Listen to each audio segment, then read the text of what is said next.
그래서 오늘은 일단 은퇴한 치과의사 입장에서 어떤 치과를 가죠? 나라면 어떤 데 가겠다. 제가 되게 오래전부터 했어요. 되게 오래전부터. 어떤 치과를 가면 좋을지 이거보다 이런 치과니까 좀, 이 기준으로 선택하세요. 라고 직접 말하고 싶었던 치과는 100m 달리기랑 비슷해요. 100m 달리기. 그래서 제가 딱 어떤 치과를 딱 보고 몇 가지만 체크를 하면 아, 이 원장님은 어떤 사람이구나를 알 수 있어요. 그리고 음, 가끔 뭐 실수는 당연히 할 수 있어요. 사람이라면. 그래서 실수 때문에 벌어지는 결과로 예를 들어서 어떻게 한결같이 사람이 하는 일인데 결과가 똑같을 수 있겠어요. 그런 거는 그냥 이해를 해요. 같은 입장이었으니까. 그리고 그거 가지고 그 사람의 실력으로 탁 평가한다. 이러지도 않아요. 그런데 그게 계속 반복되면 병원의 시스템화적으로 바뀌어요. 그래서 그 시스템에 맞춰서 직원들이 움직이게 돼 있어요. 그 시스템을 보면 아, 이 사람이 이 원장님이 여기에 초점이 맞춰져 있구나. 이런 게 드러나고, 그리고 법으로 이미 많이 그 행동 제약을 걸어놨기 때문에 그 법 안에서 하면 그냥 뻔히 보이는 것들이 있어요. 숫자가. 흔히 우리가 그러잖아요. 그 100m 달리기를 하면 한 15초. 오, 일반인 중에 오, 12초. 오, 빠르다. 오, 빨라. 이럴 수 있는데, 5초. 그러면 우린 다 알잖아요. 뭐야, 안 되지. 5초가 어떻게 말이 돼? 이상한데. 그러면 이제 뻔히 아는 거예요. 100m를 안 달렸거나, 실제로. 음, 아니면 자동차를 탔거나, 킥보드를 탔거나, 뭘 상관없는. 했겠지. 그거 안다고요. 치과도, 보통 전제를 아침 10시부터 7시까지, 혹은 6시까지, 진료 시간이 비슷하겠죠. 음, 더 할 수도 없고, 사람이니까. 보통 한 사람이, 원장님 한 분이 할 수 있는 체어의 맥스가 50대는 아닐 거 아니에요. 100대 아닐 거 아니에요. 몸이 하나는. 말이 안 되는 영역이 있어요. 말이 안 되는 영역. 말이 안 되는 영역의 숫자를 내면 거기서 그냥 의심하시면 됩니다. 제 기준으로는 의사가 한 명인데 의사가 해야 할 일이 너무 많아져. 그럼 페이닥터를 써야 되는데 페이닥터를 음, 쓰기에는 또 여러 가지 제약이 있을 수 있고 비용도 많이 들고. 그럼 제일 쉬운 게 의사의 역할을 직원분들한테 넘기는 거예요. 근데 직원분들 그거 그러면 알지 않아? 직원분들도 알죠. 그래서 그런 영역이 되게 시스템화적으로 만연화된 치과일수록 월급을 많이 줄 수밖에 없어요. 음, 그럼 그게 그런 치과의 장점이 되죠. 그죠? 그리고 그런 거에 못 견디는 분들은 그런 치과에 또 오래 못 있고 나오기도 할 테고. 그래서 의사 한 명당 직원 수의 비율이 정해져 있어요. 정해져 있어요. 이게 의사가 환자와 약속된 시간과 체력을 다 준다. 환자는 돈을 내고 그 시간과 체력을 사는 거니까. 근데 그거를 의사가 법으로 정해진 영역 바깥으로 직원분들한테 넘기는 거를 많이 할수록 직원 선생님이 더 필요하겠죠. 몇 명인데? 그러면 원장 한 명당 직원 수 비율이 얼추 정해져요. 얼추. 음, 그러면 이제 다 감안해서 스케일링 환자가 너무 많아. 우리 병원은. 그래서 의사가 없이도 스케일링만으로 우리는 다 돌아가는 병원이야. 그렇게 특수성을 감안해도 원장 한 명에 직원 10명은 이상한 거예요. 원장 한 명인데 직원 10명은 되게 이상한 거예요. 그냥 이상하다. 왜? 이상한 거예요. 이상. 그래서 딱 봤는데 원장 한 명이야. 그리고 뭐 페이닥터도 없고 파트타임도 없어. 근데 상주하는 직원이 10명이야. 이상. 9명. 네, 참고로 보통 한 명에 세네 명에서 다섯 명. 세네 명에서 다섯 명 같아요. 근데 이제 그 사이에 애매한 거를 빼고 1대 10이라고 치면 예외인 경우가 거의 없을 거예요. 그러면 그 원장님이 그렇게 시스템을 만든 거예요. 10명이 필요한 시스템을. 매달 월급을 주는 직원 10명이 필요한 일을 드리는 거예요. 그분들한테. 그분들이 놀진 않을 테니까. 치과에서 한 명이 할 수 있는 인간의 능력의 한계치. 거기에 필요한 서포터 선생님들. 아무리 봐도 1대 10이 넘어가면 걸러라. 그게 맞다. 그리고 아무래도 페이닥터 선생님을 쓰는 병원보다 진료 수가 면에선 저렴할 수 있어요. 저렴한 게 더 좋다.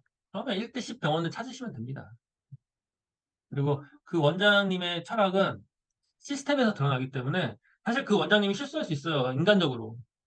그거를 일일이 다 평가해서 그 수음이한가를 매기는 건 A, B, C를 매기는 건 큰 의미는 없습니다. 그런데 저는 아주 이건 아니다 싶은 거를 얘기해야 된다고 생각하니까 조심스러운데 어디까지 치료를 해야 되느냐, 어떻게 치료해야 되느냐, 기준? 이건 제 기준이에요. 그리고 제가 하는 기준이 너무 상식적이어서 이 기준과 벗어나는 치과 선생님이 있다면 이제 걸르시면 된다. 일단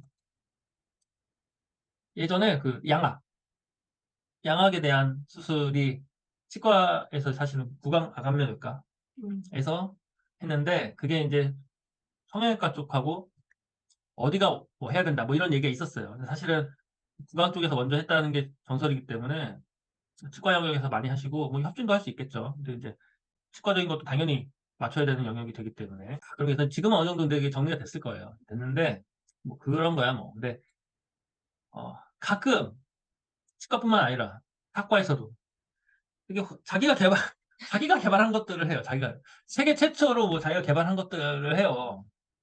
이거 너무 좋다. 근데 나만 해. 일반 대학병원 선생님들이나 교수님이 안 해. 그런 거는 그래도 자기 몸에다 집에서 혼자 하는 거예요. 혼자. 그걸 돈 받고 남한테만 안 하면 되거든. 그거 근데 싫어. 다른 게 뭐야. 가끔 이상하게 마케팅을 하면서 하는 분들이 계시는 것 같아요. 뭐, 뭐, 기치료? 기를 치과랑 연결시켜서 하시는 분, 뭐 있어요. 근데 이게 조심스럽다고요. 왜냐면 그분들은 그게 진짜라고 믿는 거예요. 진짜 너무 좋다. 환자들한테 너무 좋아서 나는 해주는 거다. 대학병원에서 하는 것만 하시는 거예요.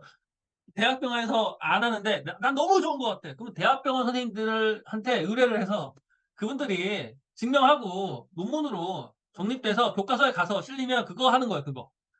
네. 지금 검증되지 않은 걸 하면 환자들 입장에서 무섭지. 환자들은 근데 또 헷갈릴 수 있어요. 최신 그래서- 기술 갖고. 그래서 마케팅을 그렇게 하시는 원장님이 있으면 걸러라. 이렇게 얘기하는 거고. 사실은 많지 않아요. 실제로. 그렇게 되게 많지 않은데 있습니다.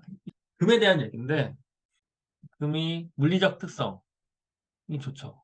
치아 삭제량도 적고 5년, 10년, 20년 보면 좋아요.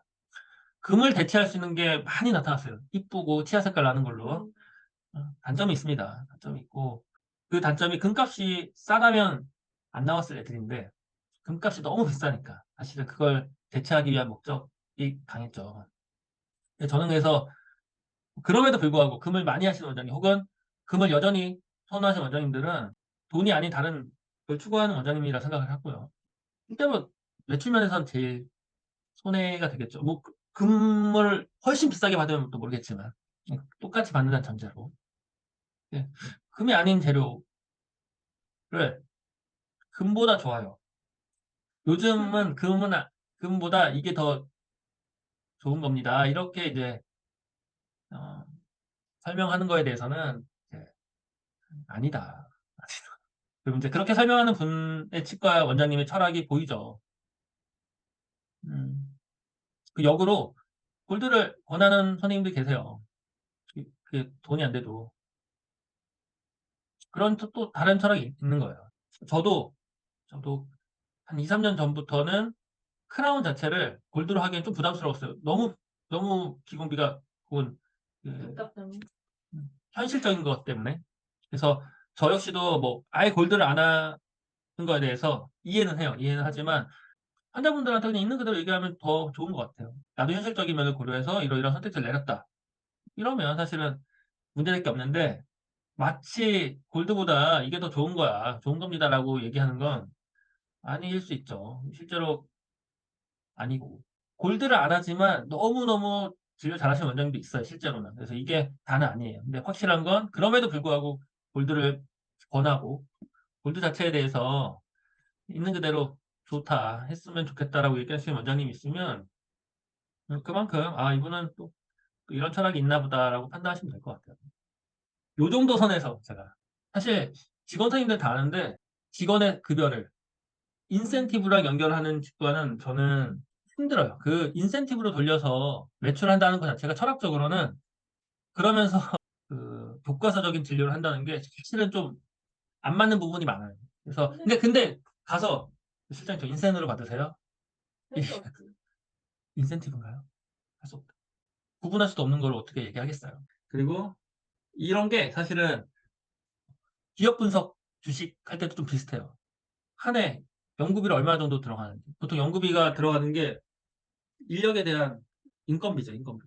연구원을 얼마 채용하고, 인건비를 얼마 하고, 실제로는 뭐 그걸 얼만큼 연구비로 넣고, 그런 게 이제 사실은, 이 회사의 철학은 뭐 이렇구나 저렇구나를 엿볼 수 있고, 뭐 채용을 하는데 뭐 채용을 뭐 어떤 영역에 더 하는지, 뭐 이렇게 판별하기도 하고, 작은 부분 하나하나에서 힌트를 얻는데, 보통 환자분들이 치과에 대한 정보를 얻는 거는 쉽지 않죠. 쉽지 않습니다. 근데 제가 지금 말하는 것들은 그냥 보면 바깥에서 한 번에 볼 수 있는 부분들이 되고, 그리고 제가 말하는 이 기준이 한 1000개다. 그러면 1000개 중에 진짜 최악일 것 같아 하는 거를 거르는 거예요.